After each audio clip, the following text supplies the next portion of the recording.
Election 2018 में होने वाली धांधली की तहकीकात से मुताल्लिक बनाई गई पार्लिमानी कमेटी से फिलफौर मुस्ताफी होने का फैसला किया। 25 जुलाई 2019 को धांधली ज़दा इंतखाबात के खिलाफ यौम सियाह मनाया जाए।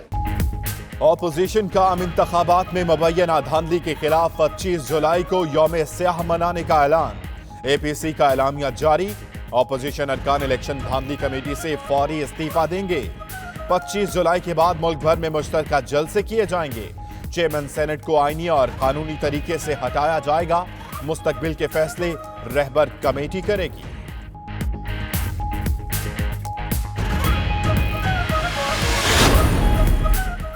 APC ने बजट और नेशनल डेवलपमेंट कमेटी को यकसर मुस्तरद कर दिया। एलामिया के मुताबिक सियासी बुनियादों पर रेफरेंसेस अदलिया पर हमला हैं। लापता अफराद की बाजियाबी के लिए कानून साजी। वजीरिस्तान के 2 अरकान के प्रोडक्शन ऑर्डर जारी किए जाए। कर्जा कमीशन गैर आईनी है। एहतसाब का नया निजाम लाया जाए। नवाज शरीफ और आसिफ जरदारी को कानूनी हुकूक की फराहमी यकीनी बनाई जाए।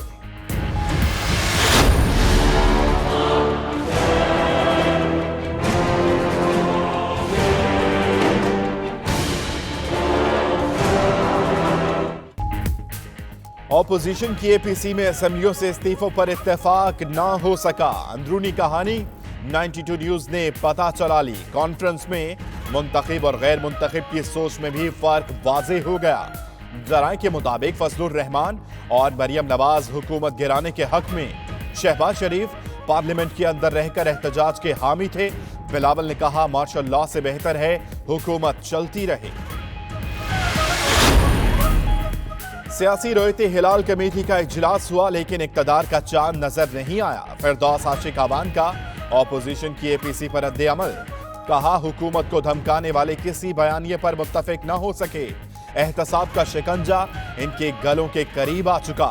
ये दहशतगर्दी के मुकदमात में मुलव्वस लोगों को ऐवान में लाना चाहते हैं। APC का असल मकसद इंक्वायरी कमीशन को मुस्तरद करना था।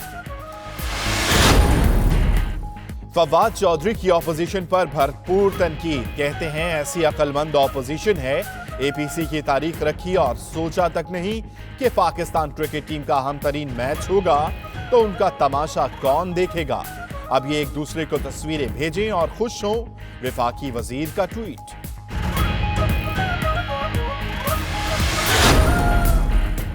ऑपोजिशन जमातों का मुश्तरका पार्लिमानी पार्टी इजलास आज फिर तलब। APC के फैसलों पर रद्द अमल के अमल दरामद के हवाले से लाया अमल तय किया जाएगा। शहबाज शरीफ की ज़ेरे सदारत इजलास सुबह 10:30 बजे पार्लियामेंट हाउस में होगा।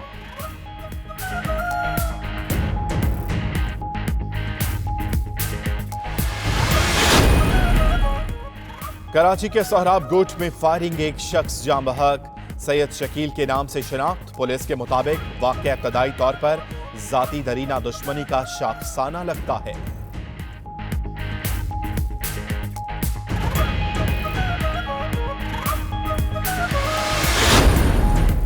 खानेवाल के कुली बाजार में दुकानों में आग लग गई। रेस्क्यू की 3 गाड़ियां आग बुझाने में मसरूफ। शदीद धुएं के बायस इमदादी कार्रवाइयों में मुश्किलात।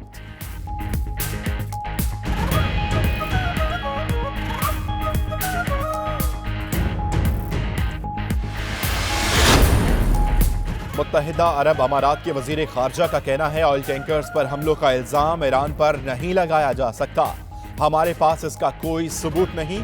अगर किसी मुल्क के पास वाज़ेह सबूत है तो इंटरनेशनल कम्युनिटी उन्हें अहमियत देगी।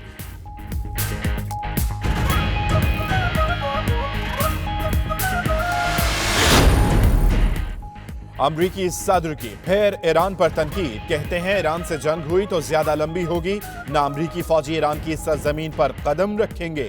ट्रंप ने वियतनाम और जर्मनी को भी तनकीद का निशाना बना डाला। बोले जर्मनी यूरोपीय दिफा के लिए अपनी जिम्मेदारियां अदा करने से गुरेजा है।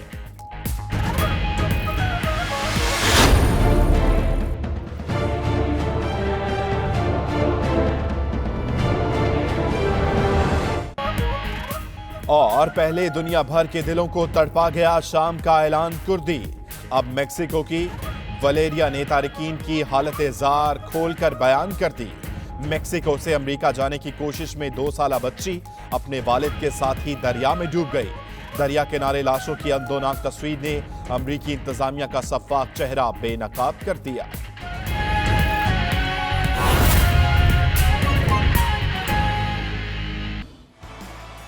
पाकिस्तान की शानदार जीत पर वजीर आजम भी खामोश न रह सके। वजीर आजम इमरान खान ने कौमी टीम को शानदार जीत पर मुबारकबाद दी। इमरान खान ने कहा कि क्रिकेट टीम ने भरपूर कमबैक किया, जिस पर वो मुबारकबाद के मुस्तहिक है। वजीर आजम ने बाबर आजम, हारिस सुहेल और शाहीन शाह अफरीदी को बेहतरीन कारकर्दगी पर खुसूसी मुबारकबाद पेश की। वजीर आजम इमरान खान की जानिब से कौमी टीम को जीत पर मुबारकबाद दी गई है। ट्वीट किया गया है। इमरान खान ने कहा कि क्रिकेट टीम ने भरपूर कमबैक किया, जिस पर वो मुबारकबाद के मुस्तहिक है।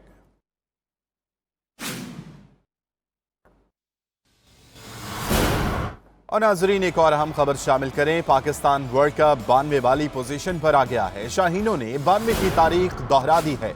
नाकाबिले शिकस्त कीवीज को शिकस्त की राह दिखा दी। अहम मैच में फतह के साथ उम्मीदें मजीद रोशन हो गई हैं। पाकिस्तान ने अहम मैच में न्यूजीलैंड को शिकस्त दी और 4 विकेटों के नुकसान पर हदफ पूरा कर लिया। 7 पॉइंट्स के साथ पाकिस्तान टेबल पर 6ठी पोजीशन पर आ चुका है, जबकि पाकिस्तान के अगले मैचेस अफगानिस्तान और बांग्लादेश से होंगे, जो निस्बतन आसान दिखाई देते हैं।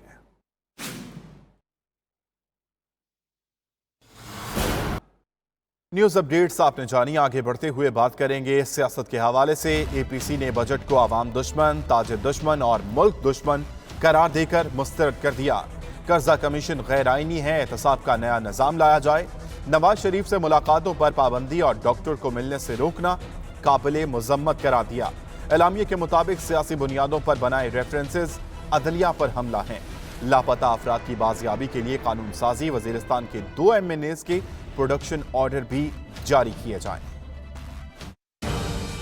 मुनसिफाना और गैर जानिबदाराना एहतसाब पर जोर दिया और जारी एक तरफा और इंतकामी एहतसाब को मुस्तरद किया। डेप्थ इंक्वायरी कमीशन को मुस्तरद किया। पार्लियामान पर हमला करार दिया।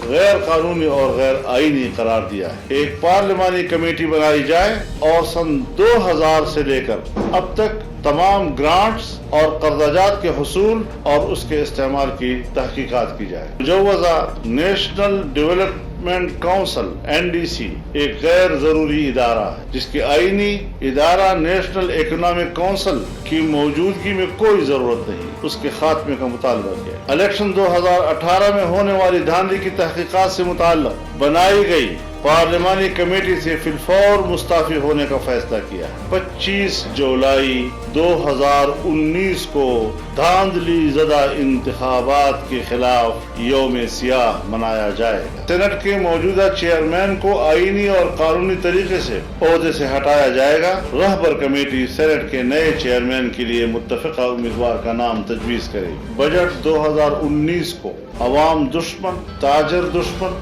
और सनद दुश्मन करार देकर यकसर मुस्तरद कर दिया है। पाकिस्तान को अगर बचाना है, आने वाले मुस्तकबिल को महफूज बनाना है, तो मईशत को ठीक करना होगा। और मईशत इस हद तक डूब रही है कि हचकोले खा रही है, गरकाब हो रही है। ऐसे माहौल में एक तजवीज़ है एक नए फलसफे की, जहाँ पहले हम मिसाक नेशनल एक्शन प्लान था, अब क्यों न नेशनल इकोनॉमिक प्लान जो है वो मारद वजूद में आ सके। जजों के खिलाफ सियासी बुनियादों पर बनाए गए रेफरेंसेस को अदलिया पर हमला करार दिया और मुतालबा किया कि इन रेफरेंसेस को फौरी तौर पर वापस लिया जाए। मौलाना फजलुर रहमान अपोजिशन को हुकूमत फौरी घर भेजने के लिए कायल न कर सके। ऑल पार्टीज कॉन्फ्रेंस में शहबाज शरीफ और मरियम नवाज में तकसीम मजीद वाज़ेह हो गई।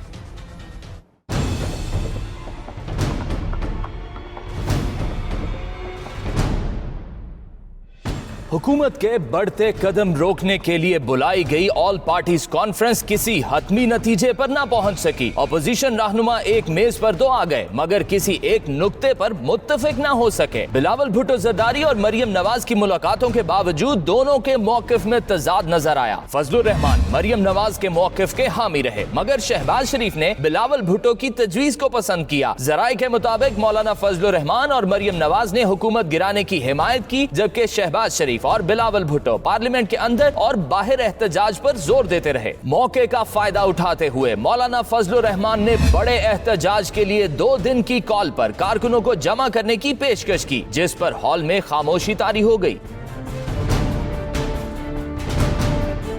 इस्लामाबाद में मौलाना फजलुर रहमान की जेर सदारत APC में असफंदियार वली, हासिल बिजिंजो, महमूद खान अचकजई, आफ्ताब शेरपाव समेत पीपल्स पार्टी और नून लीग की जूनियर क़यादत भी शरीक हुई। ऑपोजिशन रहनुमाओं ने इस्लामाबाद लॉकडाउन और चेयरमैन सेनेट के खिलाफ तहरीक अदम एतमाद पर गौर किया, ताहम किसी वाज़ेह नतीजे पर न पहुंच सके। फजलुर रहमान, असफंदियार वली और महमूद खान अचकजई ने असेंबलियों से इस्तीफे की तजवीज दी, जिसे नून लीग और पीपल्स पार्टी ने कबूल नहीं किया। मरियम नवाज का सहाफियों से गुफ्तगू में कहना था कि इस जाली हुकूमत को कबूल नहीं करना चाहिए। जाली हुकूमत को एक्सेप्ट नहीं करना चाहिए और ये जितने दिन रहेगी पाकिस्तान खुदा न खास्ता ब्लीड करता रहेगा और ये ना हो कि पाकिस्तान किसी ऐसे मोड पे पहुंच जाए जो point of no return. Bilawal Bhutto ने मौक़िफ़ अपनाया कि पीपल्स पार्टी जमहूरी सिस्टम में रहते हुए जदोजहद करना चाहती है। बिलावल ने चेयरमैन सेनेट को हटाने की हिमायत कर दी। शहबाज शरीफ ने भी हुकूमत को हटाने के बजाय एहतजाज का रास्ता अपनाने पर जोर दिया।